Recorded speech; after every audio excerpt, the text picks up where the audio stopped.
I figured that this was a really great opportunity to talk about something that feels really honest and authentic to me, but I haven't had the opportunity to play with it the way that theater allows you to play and storytelling allows you to play. And I've seen my parents, who are amazing storytellers, tell the same story over and over and over again and still have a lot of fun with it. And so I wanted to try. And this is a really great chance to practice. My story is about joy. It doesn't start that way, but we'll get there. I was 21 when the pandemic began. I graduated college in the May of 2020, and by August I had my first job as a first responder in King County, Washington. I thought I'd be like my heroes growing up. Those women in the 40s who volunteered to be nurses and pilots, mechanics. I wanted to help with the war effort.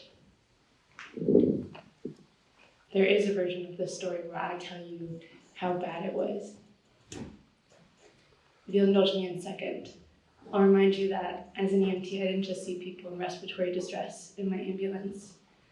I sat with people who were dealing with the quarantine's unbearable toll on mental health, elder care, domestic violence.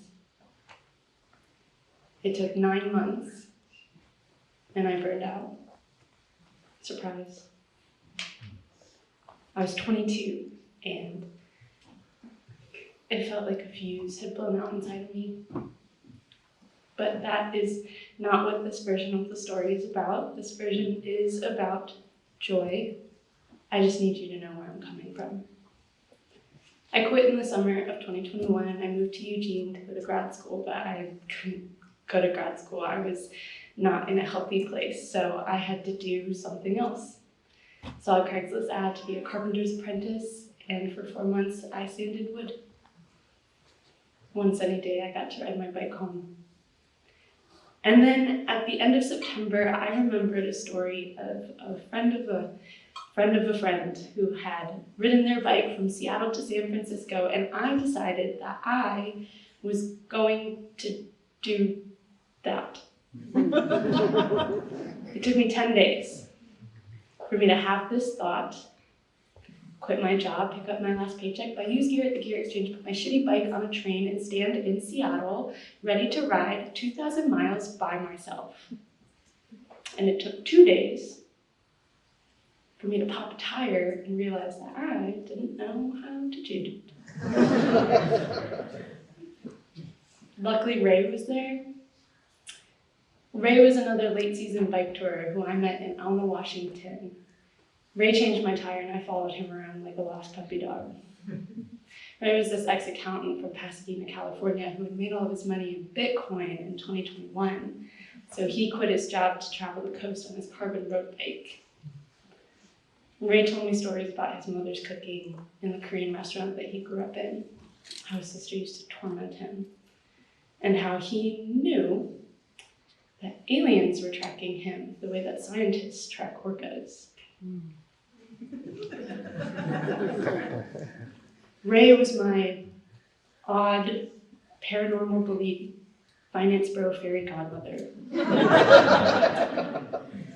The best part about Ray is when I would cry, when I would stand on the side of these highways with miles of uphill left and open mouth, weep like a child out of frustration and fear and exhaustion.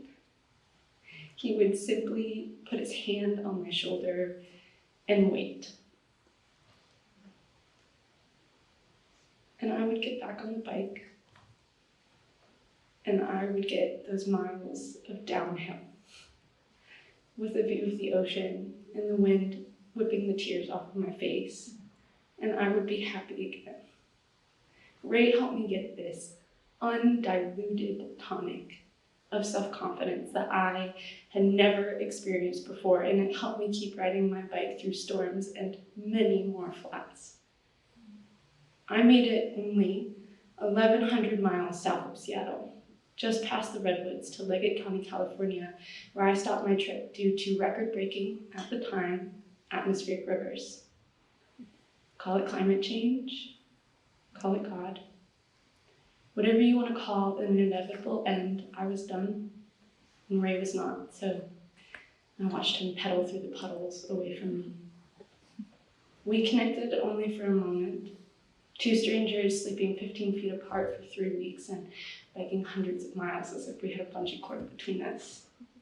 And when that connection was severed, I had still been slingshot the 1,000 miles that I needed between me and what I experienced in the pandemic.